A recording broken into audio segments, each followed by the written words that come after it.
Constable నుంచి DSP హోదా, 30 years industry, 300 కోట్ల అసాధారణ అవినీతి సామ్రాజ్యం. డీఎస్పీ భీమిరెడ్డి అక్రమ ఆస్తుల కేసు ఇప్పుడు సంచలనం రేపుతున్నది.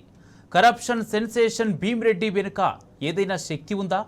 అసలు 100 కోట్ల అవినీతి సొమ్మును వెనకేసుకున్న డీఎస్పీ భీమిరెడ్డి కేసు విచారణలో ఏసీబీ ఎందుకు వినూత్న పద్ధతులు అవలంబిస్తోంది?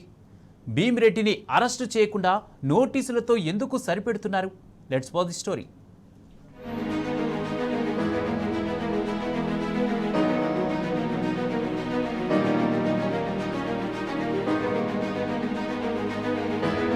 యాంటీ కరప్షన్ బ్యూరో అవినీతి పరుల పాలిట సింహస్వప్నం.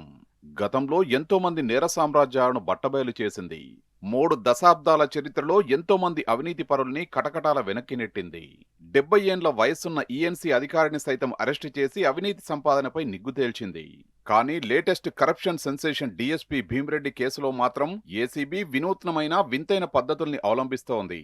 అసలు ఏసీబీ ఇలా కూడా వ్యవహరిస్తుందా అనే ప్రశ్నలు ఇప్పుడు సామాన్య ప్రజల్లో ఆసక్తి రేపుతున్నాయి. 2 నిప్పులాంటి సీనియర్ ఐపీఎస్ ఆఫీసర్లు చారో సిన్హా, అవినాష్ మహంతి ఏసీబీలో ఉన్నతాధికారులుగా ఉన్నారు.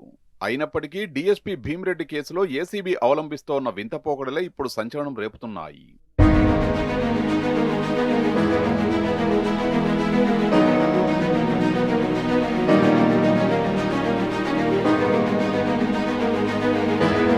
కానిస్టేబుల్ నుంచి మొదలైన భీమిరెడ్డి ప్రస్థానం 30 ఏండ్లలో డీఎస్పీ దాకా చేరుకున్నది.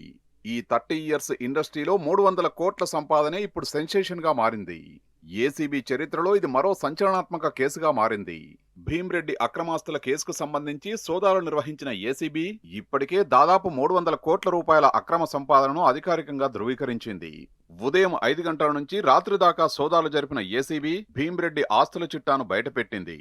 ఆ తర్వాత భీమిరెడ్డిని వైద్య పరీక్షల నిమిత్తం హాస్పిటల్కి తీసుకెళ్లారు ఏసీబీ అధికారులు. మామూలుగా అయితే వైద్య పరీక్షల నిమిత్తం అరెస్టు ఉంటుందని అందరూ భావించారు. కానీ ఇక్కడే ట్విస్ట్ జరిగింది. ఏం జరిగిందో తెలియదు కానీ ఏసీబీ అధికారులు భీమిరెడ్డిని అరెస్టు చేయలేదు.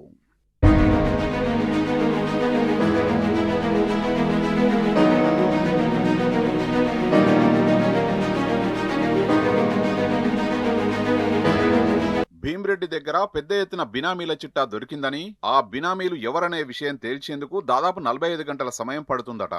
అందుకే భీమిరెడ్డి అరెస్టుకు ఇంకా సమయం ఉందని ఏసీబీ అధికారులు మీడియాకు సెలవిచ్చారు.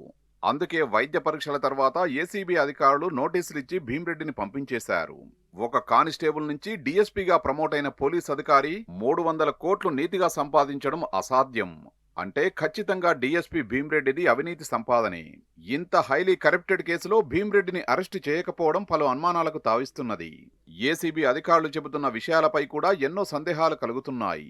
అంటే ఎవరైనా అవినీతి పరుడు పట్టుబడితే ఆయన బినామీల వివరాలు తేలిన తర్వాతే అరెస్టు చేస్తారా అని సాధారణ ప్రజలు ప్రశ్నిస్తున్నారు.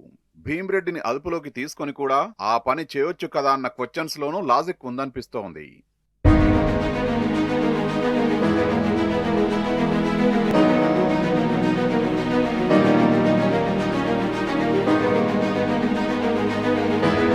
థర్టీ ఇయర్స్ ఇండస్ట్రీ, 300 crores సామ్రాజ్యం వెనుక ఒకే వ్యక్తి ఉన్నాడా?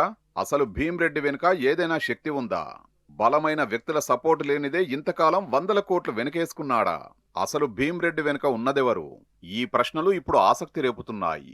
ముఖ్యంగా భీమిరెడ్డి వ్యవహారంలో ఏసీబీ వ్యవహరిస్తున్న తీరుతో ఈ అనుమానాలకు మరింత బలం చేకూరుస్తున్నది. 100 కోట్ల అక్రమ సంపాదన బట్టబయలైన తర్వాత కూడా భీమిరెడ్డిని అరెస్టు చేయకుండా నోటీసులతో ఎందుకు సరిపెట్టారు?